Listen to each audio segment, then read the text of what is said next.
webcasting, streaming, with industry experts and creators, and more.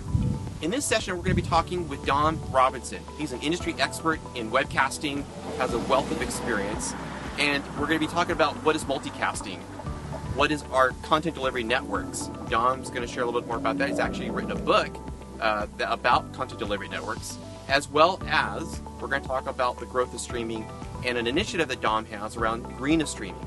So, hit the subscribe button if you find this video helpful.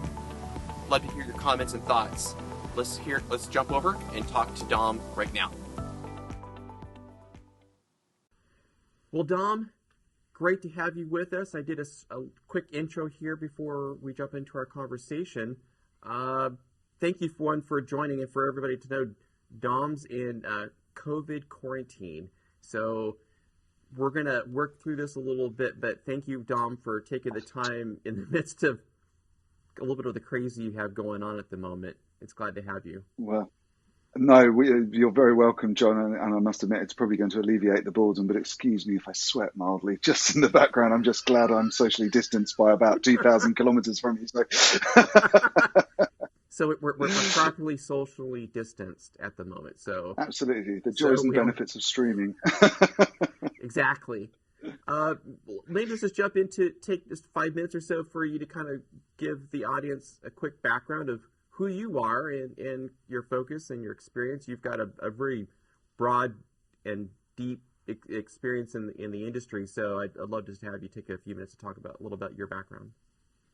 Yeah, sure, John, and thanks very much for having me on. It's always a pleasure to talk to people. I'm usually the other side of the microphone, asking questions and so on. And as many people, probably most people, know me through writing for Streaming Media Magazine since I think 2002, and for the last 10, 12 years, I've also been chairing various content delivery, CDN and content delivery focused conferences and so on. So it's kind of where most people know me from. But I do have a day job, and I'm director and co-founder and creative firestarter at a software company called Ideas, where we're focused on building live streaming platforms for SaaS operators who are looking to do many live events at scale for sort of premium operations. And we can talk a bit more about that in a while. But it's been a sort of interesting journey to get here.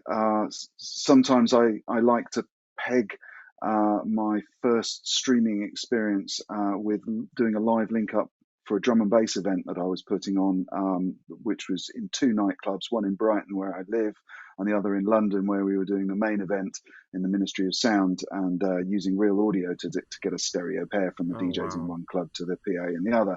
And that was in, I think, October 96. And so pretty early adopter of the technology. Actually, if I really want to squeeze it, I was actually transferring images over an IP network about 3-4 years before the web was invented, on an astrophysics network called Starlink, where I was taking long exposure images that had been recorded to magnetic tape on CCDs, which were £500,000 for a 1080 square CCD on the back of one of these telescopes. We were counting photons, and I was mapping them out into intensity maps so that we could create stop frame animations of fast orbiting binary stars. So and that was in 1990 and 91, just in my last 2 years at school before I went to university. So then in around about after that live link up I did, I kind of went out and printed some business cards as a webcaster, and I spent the next 3 or 4 years jobbing around London and going with companies who were moving from DVD authoring into doing webcasting and live webcasting, being the live engineer that was kind of contracted to run encoders and that sort of thing in and around London for many of the upstart streaming entities as they were migrating from DVD authoring, which took me on an interesting journey to the States through a .com I founded. I just missed buying mp3.com off the shelf, but started m3u.com, which was the Listen Now. It became the Listen Now feature of mp3.com. And after that, I came back to the UK with all these interesting new skills and didn't really know what to do. So I set up a consultancy and rather brazenly knocked on the Prime Minister's office door, who thought this was a fantastic way to bypass the media and help them put Parliament and Number 10 itself online. Worked with freelancing as well, a bit later on with a company called Westminster Digital, running Prime Minister's Questions, which is kind of a key piece of news media for a few years. But all the while, I was getting quite frustrated with the lack of CDN services that were available here in the UK. I'd also met some academics who were really had been developing a very interesting technology called IP multicast.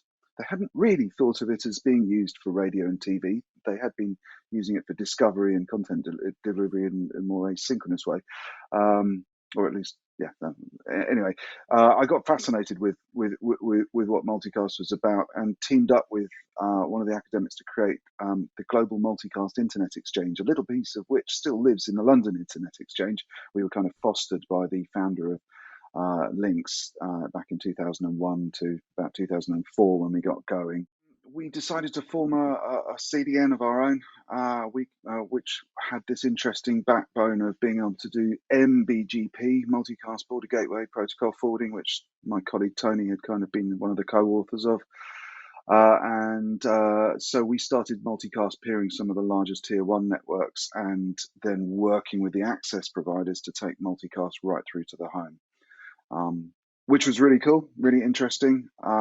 Took a long time it was very early. It took a long time to become a substantive business, probably 2005, 2006, before it was really feeding the family of 8 or 10 of us that were behind the company. And it was predicated on Windows Media, which could multicast very easily, and there was a popular client for it.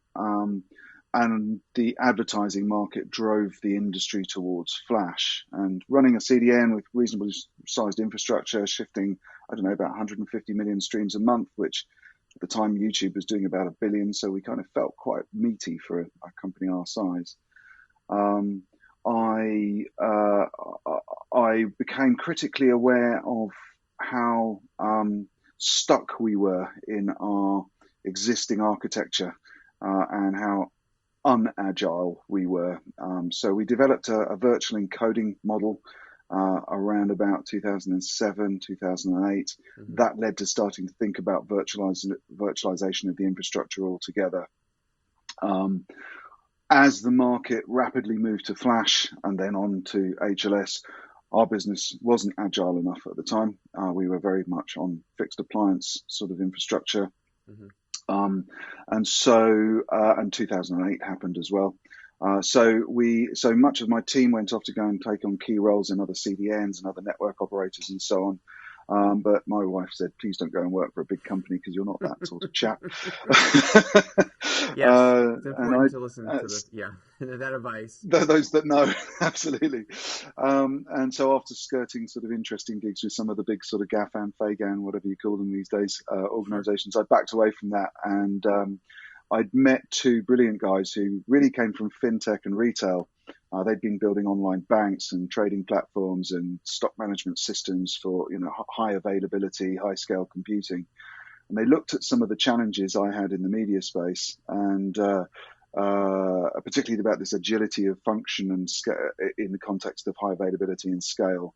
And we formed Ideas, and that basically takes us up to about 10 years ago. So that was probably the longest introduction you've ever had. But it covers some of the background about what I've been up to. Not a problem at all. In fact, I appreciate you giving the full context, because I want the audience to understand that, I'm very excited to have Dom, consider the fact that he's kind of going through the quarantine process here and working through what he's dealing with. But I'm very excited because, Dom, you have been an active contributor in the streaming media industry as a whole, and what you do for the magazine and other venues and things where you participate, where people typically, like you said, see you, but also your technical experience, your understanding. You've written a book on CDNs, and I think that's... plug my book, can't I? Yeah, I mean, I don't think people fully realize Dom is, there you go, content delivery network. So if you want to go buy this on Amazon, Dom has actually written a book, which is very helpful, because I think this kind of goes back to one of my questions for you then in our discussion today, is for those that may not be familiar with multicast, if we're maybe take a moment here to step back, what is multicast, right? What is kind of that process? Because we're familiar with the term, and those of us that have worked in this space, and obviously you more than I, and the delivery from the early days to where we're at now, and with the progression. I think people sometimes get confused of what is multicast. Yeah. No, I've spent much of the last 20 years just going over that difference. So multicast, in the way I'm focused on it, I think sometimes to be a bit more explicit, you might want to call it IP multicast. Is a way to take a single packet of data that's been, if you like, transmitted from an origin. Think about an internet radio streaming server or an internet video server. Today, if you end up wanting to, let's simplify it. If you want to split that signal so more and more people can connect to it, at every junction point where you split it, you need to have a server to which the other endpoints of the split connect, and the server will pick the packet up from the origin on the network and then create 2 copies and send them out. And that not only requires compute to do that to do that splitting, but it also requires a single continuous stream between the server and the end user for each connection. So as you grow, if you think in terms of a live stream, like a TV stream or a radio stream, as you grow the audience, the number of streams passing through the whole system simply scales linearly with the number of users on the system. IP multicast has actually been around forever. It's part of the internet protocols, but it's kind of shipped unconfigured. So an analogy I like to make is it's like when you get your DNS settings on your computer has to talk to the ISP to know what DNS setup to use. So you set some DNS name servers. IPv4, if you like, ran out faster than the multicast protocols could get themselves together. There were still some approaches to multicasting going on in the mid 90s, which would discover users by sending an announcement out across a whole network as a broadcast and allowing anyone who wasn't interested to prune themselves out of the network. But those broadcasts sometimes would go into loops and cause problems. But when it works properly, what happens is an end user simply subscribes or joins a stream and notifies the routers. There's essentially no servers involved. So they notify the router that they too want to subscribe to the stream. And for every router, regardless of how many users are connected to it, there's only one inbound stream. So if you have 2 users in a house, there would only be one stream delivered to the house, and then both users would be able to access that stream. So IP multicast took off for a while as part of what the telcos in the late 90s and early 2000s called triple play, and they introduced IPTV as their third play after broadband and telecoms. And IPTV was delivered within managed networks where you could tell everything how to configure its multicasting. But what you couldn't do is you couldn't easily deliver multicast from one private network to another private network. Unlike the internet, which is very, very good at taking content from one private network to another network, multicasting needs an extra bit of configuration or an extra bit of thinking about in order to do that. But once you do it, then it means that you can plug your streaming camera straight into a wall. Or my fantasy, my dream has always been that you would have a multicast pump, if you like, on your camera. It would connect to the internet and be the multicast origin for everybody on the internet. And the internet routers themselves, what they do is they work out how many of their external interfaces have a downstream subscriber. And when they send the packet, they send the same packet to all of those egresses. So it's one single packet forwarding, even if you've got 30 downstream routers and 30 million users. So your streaming becomes extremely efficient. And I've always been fascinated. I'd always expected multicast to become the dominant form of live streaming delivery once telcos felt kind of asphyxiated by these large live streaming audiences. Sadly, what happened was commercial, and unicast, the less efficient way of delivering the content, started making CDNs money. And actually, even in my own CDN's case, once people discovered we were quite good at streaming, they asked us to also carry video on demand and unicast traffic. And that grew very rapidly to become, if anything, a dominant part of our business, even though our focus was live streaming. And after a while, making a live stream extremely efficient reduced our buying power, which made all our video on demand content more expensive to deliver. So we got into a vicious cycle, and in fact, the internet as a whole got into a vicious cycle that unicasting's inefficiency makes telecoms companies and carriers money. CDNs being the sort of the archetype of that. And so multicast has always been held back by the fact that the telcos really don't have a problem with capacity. The thing is, they have a problem that they're making a lot of money out of telling everyone that their networks are nearly at capacity, and that the content and the delivery techniques are difficult to deploy. So it's easier to stick to the staid unicast, and that extrapolated again with falling away of many of the more efficient streaming protocols onto the more vanilla HTTP HLS delivery that we see as the dominant content delivery form that's emerged over the last 5 or 10 years. So multicast is a big indicator of really the fact that the telcos are not yet anywhere near capacity, because if they need a tool to make their networks significantly more efficient, multicast is there, it's mature, it's been around for 20 years, but the fact that they choose not to deploy it is a good indicator that the telcos are nowhere near capacity. No, absolutely, and I think, well, and given that the kind of the perspective you've just kind of walked through the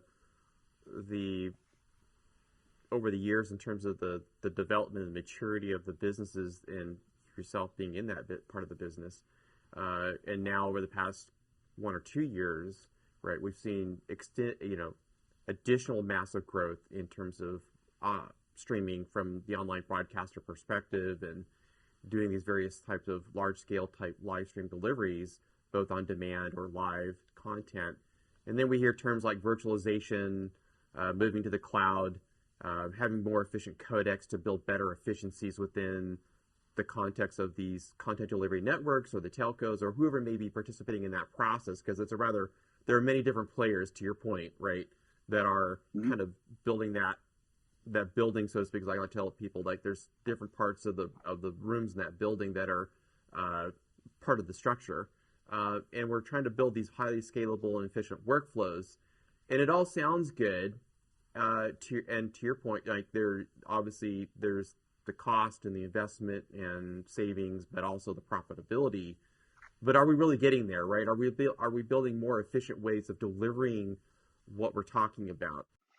Yeah, so taking it as read that because of the efficiency of multicast, I became interested broadly in the efficiency of distributed computing, and the thing that interested me most when we set up ideas. So in 2009, we took on a project with what was then Thomson Reuters, has become NASDAQ, then became West and Trido. They sort of series of acquisitions, but we've been their technology partner all the way through that journey, and we handle, I don't know, I can't remember the exact statistics, but it's many, many tens of thousands of financial disclosure announcements. So it's market affecting news. They expect the streams to go out, and for the best part of the last 12 years, we've delivered all those tens of thousands of live events pretty faultlessly, if not without any faults whatsoever. There's probably been some production outages here and there, but for a team that sort of it sits at under 10 people to handle many, many tens of thousands of events with a carrier grade availability we own 7 laptops in the company or something. That's our infrastructure. We were very early on in that. We preached to we were very much the pioneers in that space. And the thing that was really interesting which I still think is amusing. Everybody jumped on this ability to scale up because it's sexy. How many people watched how many events is a really exciting number to talk about. Right. But what was really interesting to our clients was when we go in there, we tell them how they're going to be able to scale down when they're not doing anything. And that was absolutely the predicate that we propositioned the whole migration of taking their big, many tens of millions of pounds of live broadcast workflow and virtualizing the whole thing. It wasn't to do with availability. It wasn't to do with scale. It was to do with the fact that they had quarterly traffic, which would go up to a massive peak where they were doing many, many hundreds of events in concurrency. And then 2 weeks later, for 3 weeks, they'd be doing 5 events a day. And then it would ramp up again to the end of the next quarter and drop again. And it was the saving in allowing them to power down that huge infrastructure and turn off all the cost absolutely dynamically that transformed their business and put an order of magnitude on its value from their point of view and was the bedrock for our business. Mm-hmm. But it was the scaling down that's so important in cloud, and the scale and efficiency, like it did with multicast, efficiency in deploying these very dynamic, high availability services has to be focused on how much money you can save, how much power you can save, while still delivering the quality in the SLA that you need to meet. And I think too few people focus on the scaling down, and too many people are focused on the scaling up because of the big numbers and the excitement.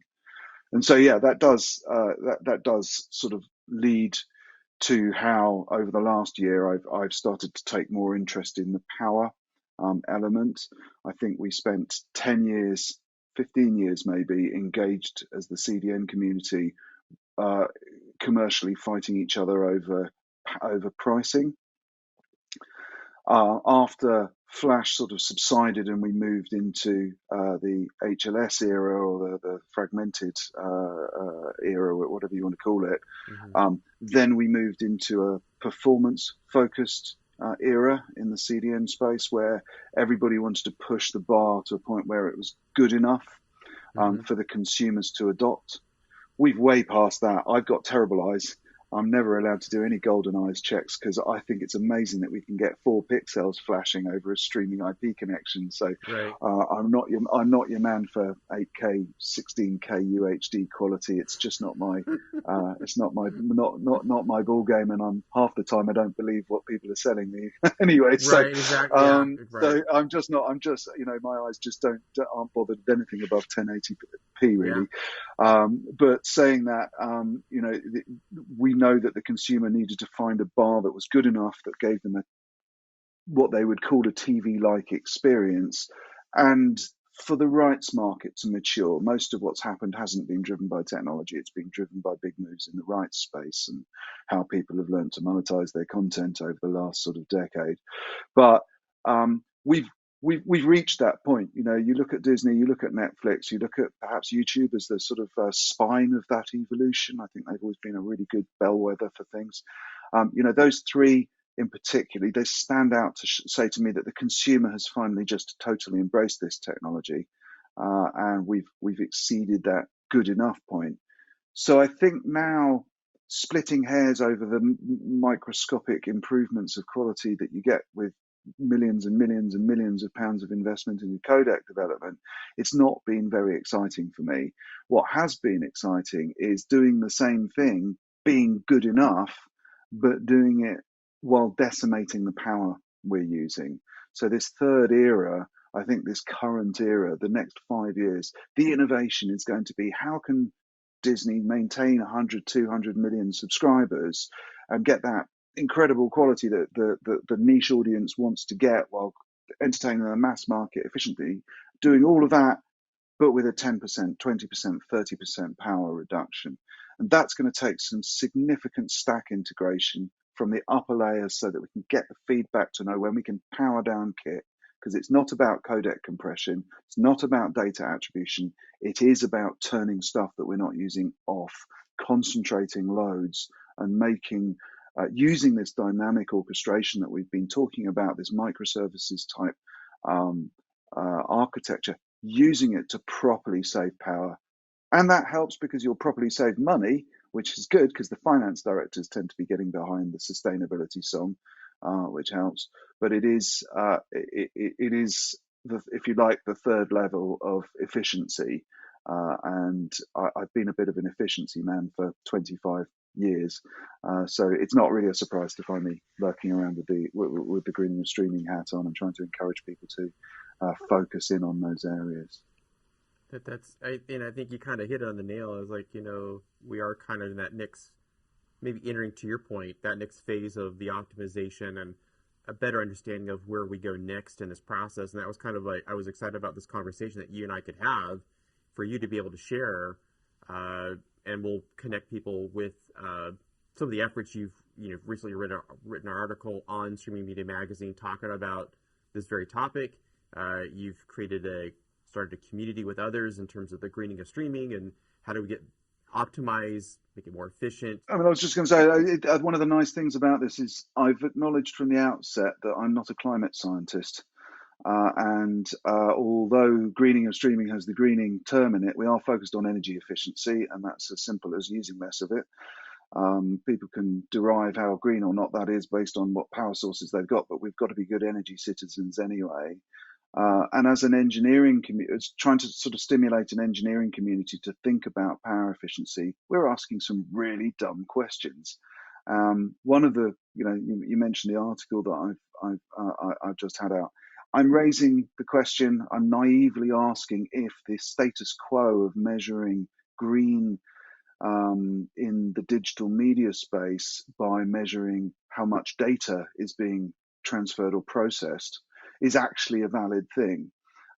I think we need to be thinking much more like telecoms and infrastructure and thinking about measuring availability to provide data transport, to provide data processing. If you have a terawatt of telecoms network and you're only using 1% and then you load it up with, 10% of streaming, it doesn't use any more electricity. You're still using a terawatt.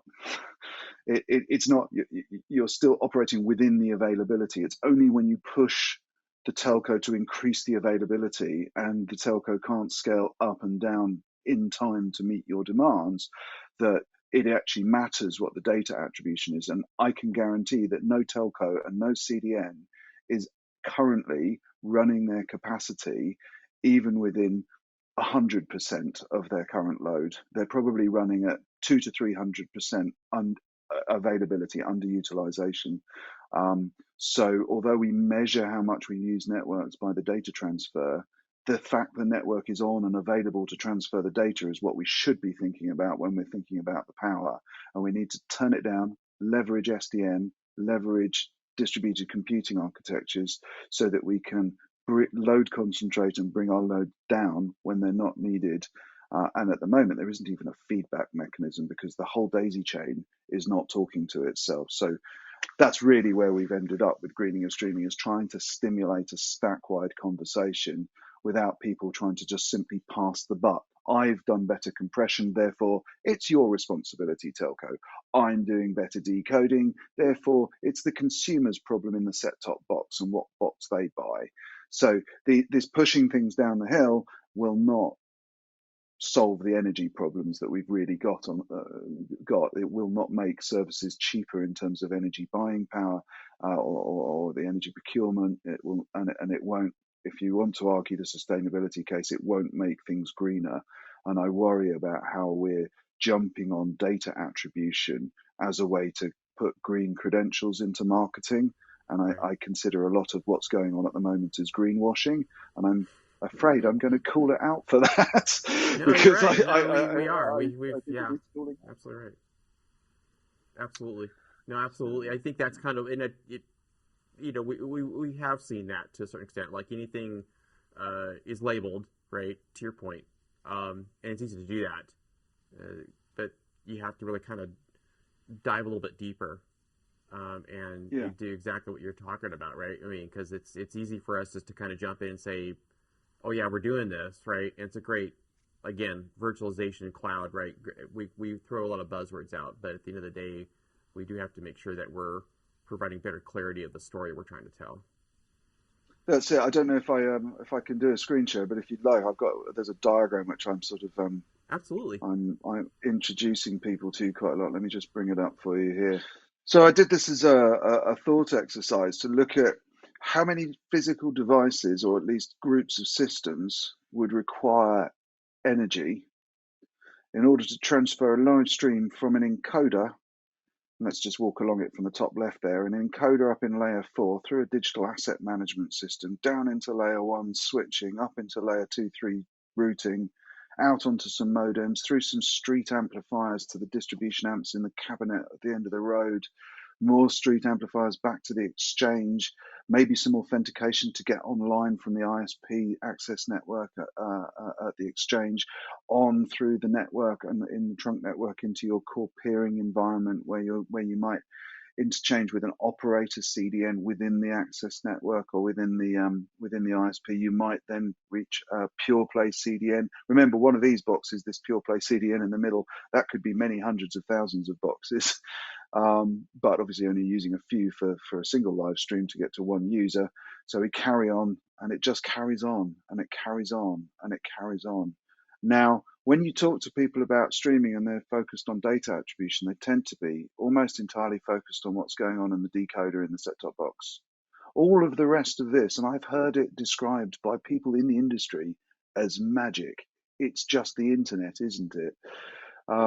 All of these boxes need to be powered on to get your packets from the encoder right the way through to your wireless or your mast or 3G network or your radio access network, whatever mode you want to sort of version this network to, just to get your stream through. So counting just the set-top box as the energy used, while it might be a significant amount of energy, it's almost willfully naive to ignore that the rest of the distribution architecture isn't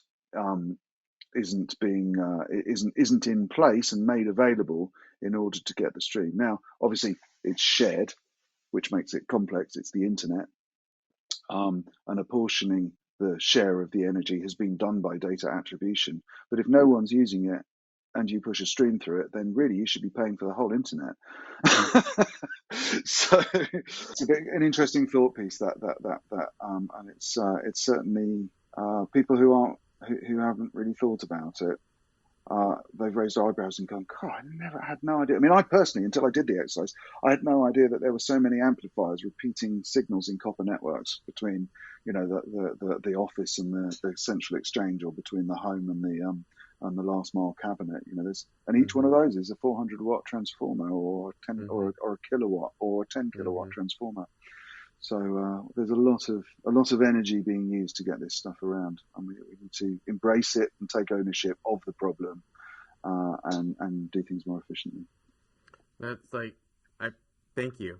I really appreciate you kind of going through that, because I think that was another area that we wanted to touch on in our conversation today, was exactly kind of this thought process of where you spend some time and going from that perspective. So I'm excited to put some links in the description for everybody here. We'll certainly do that. Dom, thank you. Get better, get well, stay safe as you kind of recover from this process here of going through the whole thing we've been dealing with for the past 2 years. With the whole I feel like I got it in the last week, because I think from Monday all our rules are relaxing over here in the UK. So I've literally, on the day I'm free from isolation, there will be no more isolation rules over here, which is crazy, really. After it's been quite a long adventure, but anyway, there you go. I got it in the last week. Yeah, and thus it is what it is. And so, well, thank you again. I appreciate and excited to have you on today. Everybody, we'll put some links in the description again. I already stated that, but I'll say it again, so that you can connect with Dom. In terms, he's on LinkedIn.